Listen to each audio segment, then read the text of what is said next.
overcoming poverty, burning off stress, paying attention with ADHD, building a career, beating a painful genetic disorder. After 13 years of helping others do the same, fitness became a foundation for my life's greatest gift and challenge, becoming a father.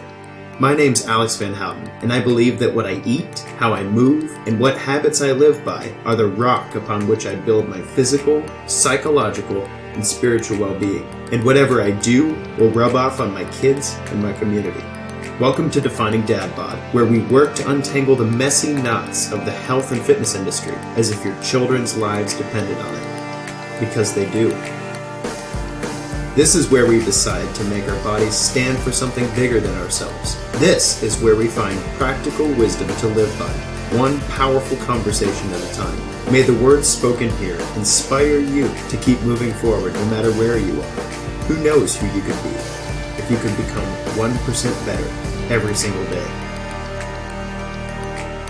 We can do the show thanks to the support of listeners just like you. For more information how you can become part of the inner circle, go to findingdadbod.com/inner circle. That's findingdadbod.com/inner circle. What is up, guys? This is Alex Van Houten with Defining Dad Bod. Happy August. It's school starting season, and watching all the pictures of kids roll across my social media starting school and the hardcore feels of parents watching it happen is kind of wild. Now, I know it's not the same thing, but our 4-year-old Gabriel is starting preschool this year, and I personally am starting to get a taste of what it is you're all talking about. So wish us luck. And coincidentally, the start of a new school year is also the end of our Beyond Calorie series here at Defining Dad Bod, spanning the course of 5 episodes, 2 individual monologues, and 3 interviews with different experts on the show. This 6th episode will tie a bow on the series as I work to walk you through my takeaways from exploring the next steps and the next level in the scientific thinking of health and fitness goals. Have I been a little obsessed about calories? Not so much, but about equipping this generation with the health and fitness tools in the moment that will allow us to make decisions for the long haul. Yes, I'm absolutely obsessed. I'm obsessed with the idea that the actions that I take, the food that I eat, the lifestyle habits that I observe will one day be reflected in the way my children lead their lives, and even now influence my clients and my community for either better or worse. So I hope you'll enjoy today's episode as I work to summarize what I've learned by presenting this Beyond Calorie series. As always, if you find this show valuable, I hope you'll share it with your friends and leave us a raving review on iTunes. And check out our formalized process for our new and popular series, Tip Tuesday, where I go live every Tuesday on social media and post the video to YouTube, answering a listener-submitted question to the show. Last week, a listener asked, should I sacrifice my sleep for my workout, if that means getting up earlier and sleeping less to get to the gym? We had a lot of fun with that question and posted it to the Inner Circle. I hope you'll go check it out. You can find out more about submitting your question at definingdadbod.com/inner circle. Thanks for listening. Now let's talk about microbiomes, willpower, genetics, entropy, and whether or not foods can be good or evil.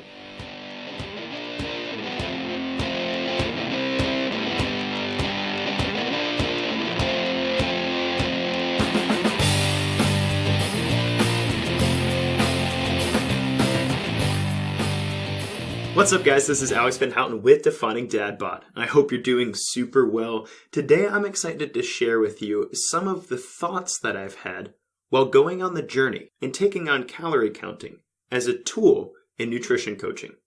If you've followed the show since episode 96, you might think I'm a little obsessed. And that's fair. You can ask my wife when I get really passionate about anything in particular. It means for her several weeks of me talking about all of the things that I've learned about this or that particular subject. We've got a 6-month-old and a 4-year-old, and sometimes the last thing she wants to talk about is the effect of our gut flora on our circadian rhythm. I mean, it doesn't stop me at the dinner table from sharing what I've read, but I think knowing it's helping someone who's listening right now saves her from having to hear about it excessively. So I guess a big thank you's in order. That said, In the past 8 weeks, I have learned an amazing amount from both the research that I've presented to you, the thoughts philosophically and practically that I've brought to the table in this podcast, and from some awesome interviews we've had. If you've missed them, Dr. Adrian Chavez and I spoke about the utility of caloric counting and nutrition coaching just a few weeks ago, as did two-time powerlifting champion and PhD of nutritional sciences, Lane Norton, and Doctor of Naturopathy, Bruce Cooper. Add to that the thoughts, comments, and private messages from clients, practitioners, and social media followers alike, and we've earned ourselves an honest and frank conversation about the 5 things that I believe are worth taking away from the Beyond Calories series. This list isn't exhaustive by any means, but I find it's likely the pieces that you'll find most compelling and things I might explore in later shows. So, fair heads up. Let's dive right in. My first major takeaway from this journey and the interviews that I've conducted is that our microbiome needs more attention in both the media and in training and nutritionist circles. Did you know that there are literally trillions of bacterial colonies that exist on your hair, your skin, your nails, in your mouth, in your digestive system, and in every nook and cranny on you as a human being? It's actually estimated that there is far more genetic material in and on you than is actually you. What the heck does this actually have to do with calories at all, Alex? Well, I said it in earlier shows regarding calorie counting, and it came up several times in our interviews, and during the time of those publications, there was also research that was published that furthered the microbiome conversation. At the core of it, whether we'd like to admit it or not, the bacteria that make up our unique microbiome has a huge effect on our mood, our sleep cycles, on the way we process calories, and maybe even more stuff that we don't even know about. With Dr. Bruce Cooper, I used an analogy regarding ants. Zombie ants, to be exact, because as you probably know already, I'm slightly obsessed with zombies.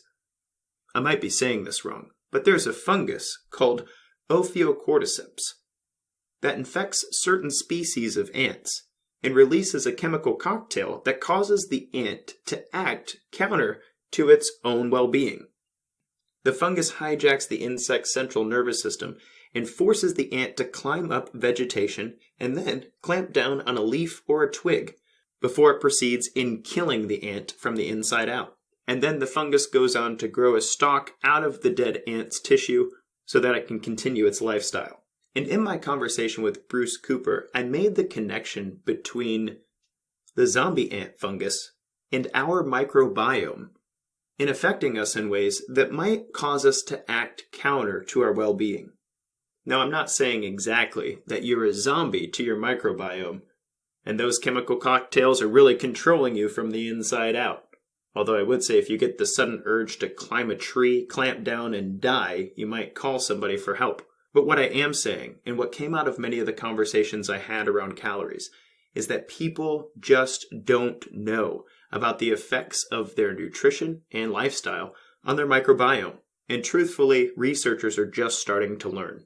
It turns out that high-performing athletes actually have a different microbiome composition in their gut than people who aren't high-performing athletes. Does that mean you should check on the black market for a quick sample of some athlete's fecal matter to put you in the top quartile for your deadlift? Probably not.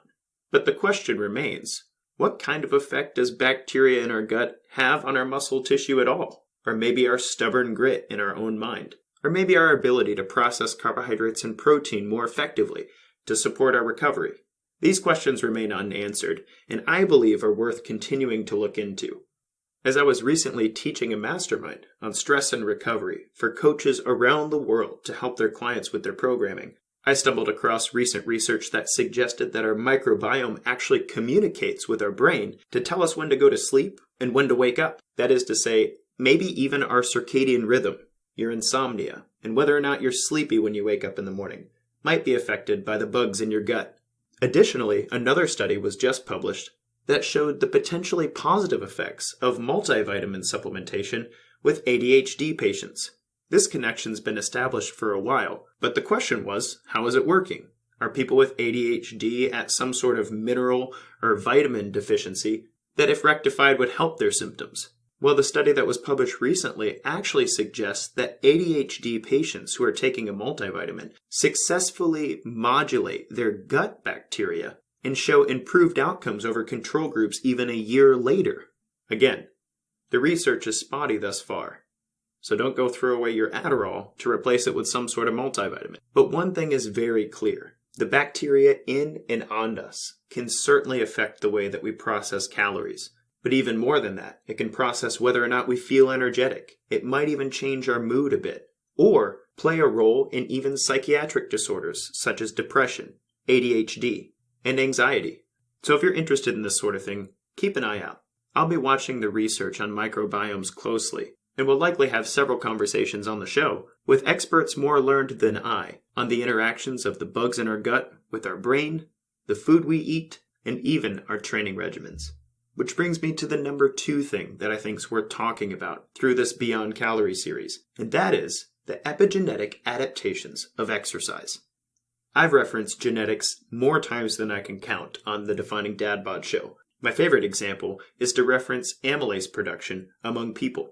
That is, the enzyme that's responsible for beginning the breakdown of carbohydrates at the mouth so that they can be diffused into the bloodstream at the level of the stomach. You've heard me say on this show that there are some people who have a lot more amylase, and so they break down carbohydrates relatively quickly, and it hits their bloodstream much harder. And then there are other people on the other end of the spectrum who do not produce much amylase at all, and therefore their carbohydrate breakdown is much slower, and it doesn't hit their bloodstream quite as hard or quite as quickly. You've also heard me and maybe a guest or two reference an ApoE4 genetic mutation that makes it difficult to clear out fat from the bloodstream, and therefore increase the predisposition of cardiovascular disease for people who consume a lot of saturated fat in their diet. As of right now, 2019, there are literally pages of examples like this where each person differs individually from one another with regard to their predispositions toward how they process food, with regard to how they exercise and adapt to that exercise. And it's staggering to think that with just a very small difference between people genetically, that there could still be so much variance in our genetic codes from person to person. But one thing that was very apparent to me through the Beyond Calories series in talking to these experts and also bringing this information to you as listeners is that I cannot stress enough how important the epigenetic effect of exercise is on our bodies. Genes are fun to talk about, that's true. However, when you look at your own genetic code, it could be kind of frustrating. What if you're the kind of person who has so much amylase in your saliva, and there's no changing that, by the way, that pizza hits you much harder than pizza hits me? Doesn't seem fair, right? But hey, what can you do about that? Those are your genes. Mom and dad gave them to you before you were even born, and you're stuck with them for the rest of your life. At least, that's one way to look at it. However, in a show I published not too terribly long ago, called Playing the Best Game with the Hand You're Dealt, I talk about a few different examples in research where exercise affects our genetic code. The truth of the matter is, yes, you have a unique genetic fingerprint. And with 7 billion people on the planet, there's an extremely low probability that any one of them shares your actual DNA. Unless, of course, you're an identical twin, then you might have one person in 7 billion who shares your DNA. But the research is rapidly evolving to look at how we can turn on certain genes in our genetic code and how some genes override the effects of other genes when they're activated. For instance, just last week, a Japanese study with over 18,000 participants was published that suggested that there are certain types of exercise that seem to buffer the effects of obesity-promoting genetic alleles. In layman's terms, that means if you have genes that might predispose you to become obese more easily than other people, then it turns out that you should be exercising certain ways to limit how much those genes are actually expressed. In this large-scale Japanese study, they found that people who jogged, walked, did yoga regularly, and climbed found a genetic buffering effect on the obesity genes. That is, they had the genes that predisposed them to be more obese than the average individual. However, because of their exercise selection, they were not obese, and they beat out exercise types like cycling, swimming, and qigong. What's powerful in particular about this study, outside of its sheer sample size, is the thing I've been ranting and raving about for a while. As a modality, cycling and swimming both tend to burn more calories than walking or yoga. But in this particular study, those who walked regularly and reported doing yoga regularly were not obese, even though they had the genes for obesity, compared to those who cycled regularly and reported swimming regularly. Am I saying that the calorie burn of your exercise doesn't matter at all? Nope, never said that. But I am saying that it's very possible that the caloric burn of your exercise is small potatoes compared to how your exercise might be affecting you at the genetic level. If you're not seeing the results you'd like to see, maybe you need to be moving in a different way. What different way should you be moving according to your genetics? Well, that research is continuing to evolve as well, but it's much less clear what kind of practical advice we could actually give people. Perhaps someday you'll come to my consultation with your genetic material, and I'll be able to tell you, look, in order to buffer X, Y, and Z gene that are negatively affecting you with regard to your goals, we'll need to do this, and this in your workout program. As of now, the best we got is sound exercise science and periodization, coupled with your preferences, your injuries, your time, and what you enjoy doing right now. And despite not having more information readily available about the epigenetic adaptations of exercise for certain people, I found that helping my clients take their focus off the calorie burn and put it on the adaptations instead has been good enough. The third thing I took away from this Beyond Calorie series in the interviews that I did is that despite all of our talk about thermodynamics, nutrition scientists are not physicists or biologists. The experts I brought on the show were fantastic. I wouldn't take away any credibility from Dr. Adrian Chavez, from Dr. Lane Norton, or from Dr. Bruce Cooper in our conversations about nutrition, exercise, and lifestyle with regard to getting results. However, it became very apparent to me that while all three of them had extensive backgrounds in nutrition science, none of them had actually taken the class Thermodynamics. Why does that matter? Well, as any good engineering student knows, the Gibbs free energy equation, which is the equation that represents the laws of thermodynamics in that energy is neither created nor destroyed in any reaction, there's a really important factor called entropy. Entropy is a weird number. It is the mathematical representation of disorder in the universe. And while everybody knows that you can't create or destroy matter or energy, very few people know that every reaction always results in a positive entropy change. What in the world does this have to do with calories, Alex? Well, as I outlined in the Beyond Calorie series, calories are a measure of heat energy. And in terms of food, they describe the energy that we can actually break down from the chemical bonds that are stored in our food. They allow us to move muscle, they allow our neuronal impulses to fire, peristalsis in your digestive system, your eyeballs to blink, your heart to beat. Calories are a very important measure of the energy that we get from our food to keep living. However, when you put thermodynamics and biology together, one of the things that you learn is that the universe tends toward disorder.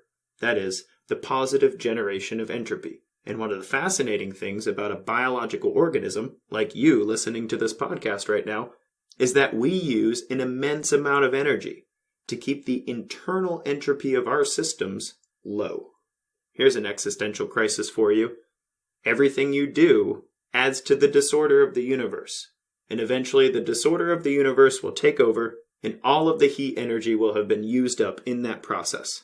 So every breath you take is actually contributing to the heat death of the universe. I hope you're doing something awesome with those breaths. All jokes aside, though, this isn't something we usually talk about with regard to our foods. What does it mean to talk about the entropy in Skittles versus the entropy in spinach? And does that have an effect on us as a biological system? Go ahead and Google that. See how many hits you get. I tried. I don't get any at all. But I do think that if we're going to talk about thermodynamics with regard to our calories in versus calories out, our nutrition and our exercise, I think that we shouldn't overlook half of the equation. The half that seems to literally describe the difference between living systems and non-living systems. It's very possible that 20 years from now, we won't be looking at the calories in our food at all. Some supercomputer with artificial intelligence capability could label all of our food products with a net change in entropy number. And that, coupled with the vitamins and minerals inherent in whatever food we're ingesting, would tell us whether or not ultimately that food that we're about to eat is either going to help us in living the next 20 years or hurt us by adding entropy to the system. Now, I could be wrong here, and that is 100% entirely possible. But what I hope you'll take away from this thought is that for all our talk about calories, nutrition scientists are not physicists. I have a lot of physicist friends. Maybe I'll have one on the show so we can nerd out together on what a concept of entropy in nutrition might actually look like. Maybe I'll save that for a non-podcast discussion. I don't know. If that would make you fall asleep on your treadmill, let me know, and I'll save you the nerding out. And that brings me to the fourth point. Calorie counting is a possible, but not most important tool of nutrition coaching. Each expert that I interviewed in the Beyond Calorie series admitted that though they use calorie counting in their nutrition coaching, that it's not nearly the only, or perhaps even the most important tool in their nutrition coaching arsenal. In fact, all three experts, Adrian, Lane, and Bruce, spoke about many other tools in their tool bag that they reach for when they're working with somebody before calorie counting. And so the question is, should you be counting calories?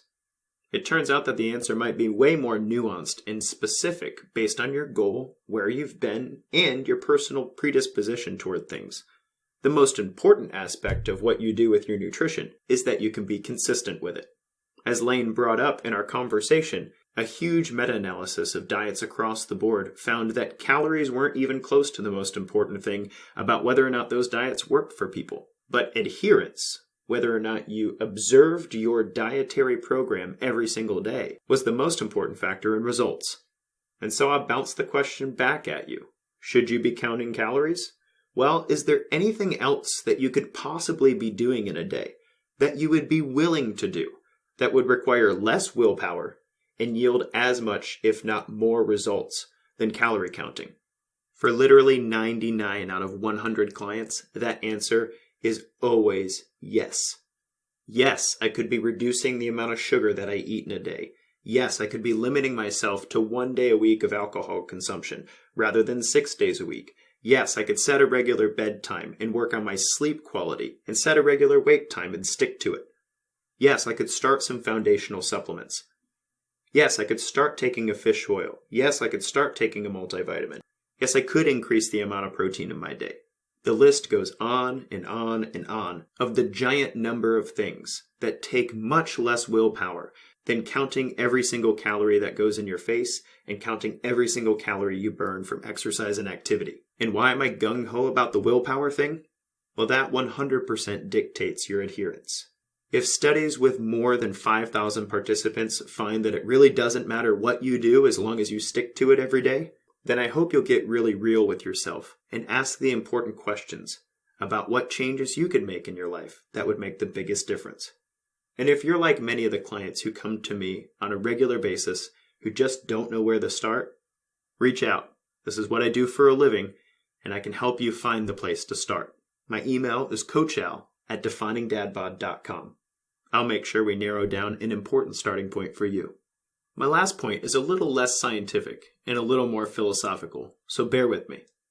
The fifth thing that I think is worth exploring after this Beyond Calorie series is the idea that there are good foods and there are bad foods. In my conversation with Lane Norton, I brought up the point that our food is more than fuel. Comparing our body to a car, for instance, a car runs off the fuel that you put in the gas tank and emits an exhaust, and hopefully gets you from point A to point B. But the engine doesn't last forever, and you have to maintain it, or you have to get rid of it and buy a new car when it breaks down. Our body, on the other hand, maintains itself. Not only does it use food as fuel, that is, intake and exhaust, to get us from point A to point B, but it also takes the material of the food that we're eating and uses it to maintain the engine. Imagine if your car, instead of just running off of gasoline, rebuilt the engine out of the gasoline that was put into it. Sounds like some sci-fi futuristic thing, right? Well, we don't have the technology to create machines that do that. Our bodies, if viewed as an engine, do that already. And so I brought this to Lane, and he was kind of torn on the idea. He didn't argue with the science of that philosophical claim, but he did think that psychologically speaking, black and white thinking with regard to food is dangerous. Or in his words, Sure, red 40 food coloring might be causing you some problems in your system, but it's a lot better than an eating disorder. And what he meant by that was that if we get so black and white about our foods that we see some foods as evil poison and other foods as, the holy grail of what we could put in our bodies, it could lead to some disordered eating and psychological dysfunction. And that's spoken like a true coach who's been around physique and bodybuilding competitions, because there are very few sports that reward disordered eating like physique and bodybuilding competitions. The same is true for professions as well. Did you know that the highest incidence of anorexia and bulimia among professions is in dietitians? That would make sense. Who else would be more interested in food so as to make it a professional pursuit than those who might have some disordered eating tendencies? And so I understand his qualms.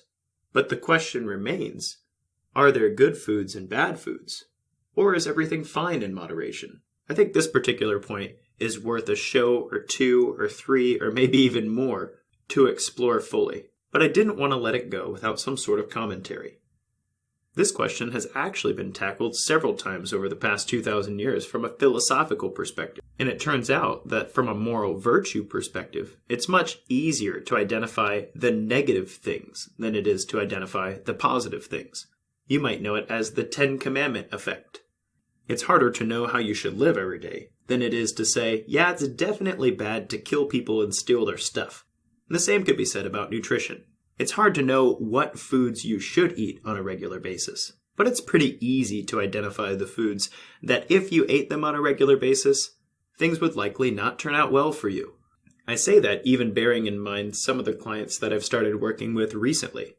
One woman comes to mind, drinking sweet tea daily, eating a bologna sandwich, and skipping breakfast on the regular, who reported, yes, I know what I'm doing isn't healthy, but I'm not sure really what to do instead. And so I find often in my coaching practice that regardless of whether or not it's healthy to do so, everybody labels good foods and bad foods in their own mind. We applaud ourselves for doing what we perceive as good, but we look forward to and treat ourselves to the cheat of bad foods. And then if sufficient guilt is built up over our bad foods, then perhaps we'll go exercise or swear off those foods altogether for a particular amount of time. And so the conundrum is deeper than just the existence of good versus bad foods. I appreciated Lane pointing that out in my philosophy and the idea of building the best version of you out of the food that you eat. Do you really want a muddy brick in your house? And how that could lead to somebody obsessing over good foods and bad foods. However, the question of how to moderate that is pretty intense. The answer, morally, is twofold. The goodness or badness of something could be considered in direct relation to how conscious or unconscious it is.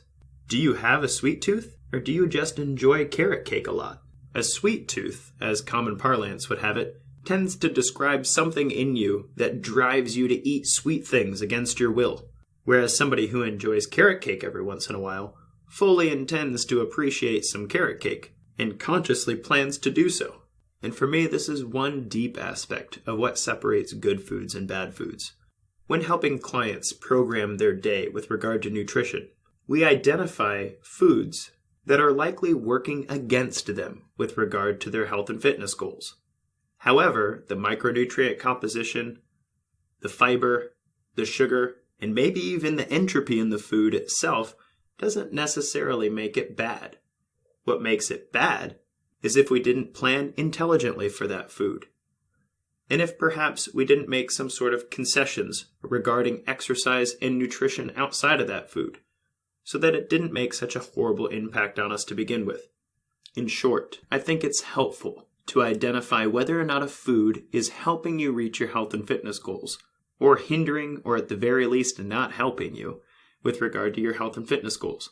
But your health and fitness goals, as they stand, are not your only priority in a day. Yes, having a six-pack at the pool is important to me. The ab kind, not the alcohol kind. But sharing French toast with my 4-year-old in the morning on Friday is also very important to me, as is an ice cream cone on a sunny day and peach cobbler at Thanksgiving. When it comes to my clients' programs, the goodness or badness of foods has everything to do with whether or not those foods are controlling us or we are controlling them. Or, as a wise man once put it, All things are lawful, but not expedient, and we have to decide when some things are prioritized over the expedience of our own well-being. If nothing else, I hope this show has been helpful to you in previewing some of the things that we'll be exploring in the show in the coming months. We'll be taking a deeper look at the microbiome, at the epigenetic adaptations of exercise, maybe even having a nerdy conversation about entropy with a physicist, exploring ways to adhere better to our consistent nutrition programming, and begin to uncover ways to understand good foods and bad foods, and how to moderate our own health and fitness as a priority over some of the other things we might have been prioritizing recently. At most, though, I want to say thank you for joining me on the journey to go beyond calories. It's been pretty epic. I've learned a lot, and I hope you have too. This has been Alex Van Houten with Defining Dad Bod. Until next time, guys, kick butt, take names. The free practical advice and conversations here remain unbought and unbiased thanks to the support of listeners just like you. For more information on how you can become a part of the inner circle of Defining Dad Bod, go to definingdadbod.com/inner circle.